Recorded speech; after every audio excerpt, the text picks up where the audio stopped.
Warming Video on number 4, 1986 EDSA People Power Revolution.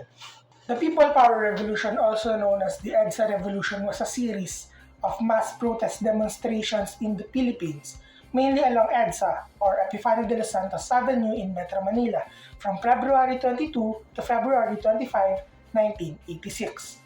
It was a campaign of civil resistance against the Marcos regime, a government marked by widespread human rights abuses under over 20 years of authoritarian rule, especially during the blood years of martial law. And it worked.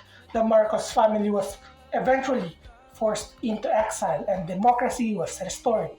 But none of this would have happened if it weren't for these three key events.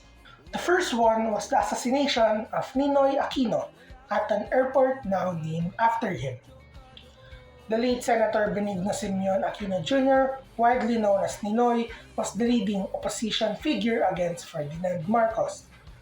He became the symbol of resistance to the regime and was closely associated with the opposition party, including the political party in the 1978 parliamentary elections, Lakas ng Bayan, shortened to Laban. After his assassination in August 21, 1983, the Filipino people finally opened their eyes. The silence was broken. The long days of bloodshed were challenged, and rays of yellow shone upon the nation. Because of Ninoy Aquino's death, his widow, Corazon Cory Aquino, became the face of the opposition.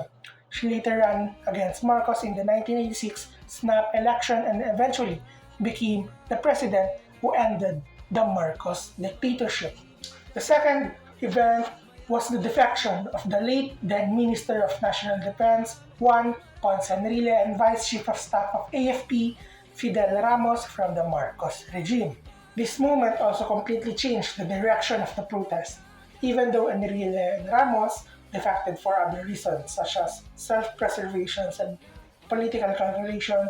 It was still the first time that soldiers were no longer the enemies of the people, but stood beside them. The last and third event made EDSA possible was faith and prayer. Despite the political tension and violence, EDSA became a peaceful revolution. This was due to the Catholic Church's call for prayer and non-violence. It was Cardinal Jaime Sin who famously called on Filipinos through Radio Veritas to go to EDSA and protect the defecting soldiers, protect the rebels. And because of these three events and the bravery of Filipino people, EDSA became possible. It became a revolution taught in schools around the world and a lesson constantly reminded in Filipino classrooms.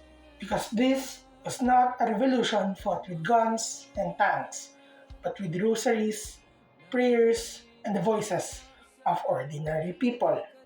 And EDSA is still eerily relevant today with protests in the streets, familiar faces, and the same surnames once again sitting in power. But EDSA, despite these similarities, reminds us of something important. It reminds us that the people still have power. Alam kong makalimutin tayo mga Pilipino, ngunit palagi natin tandaan na the people in power are not in control of the nation because the power is in its people. Thank you so much.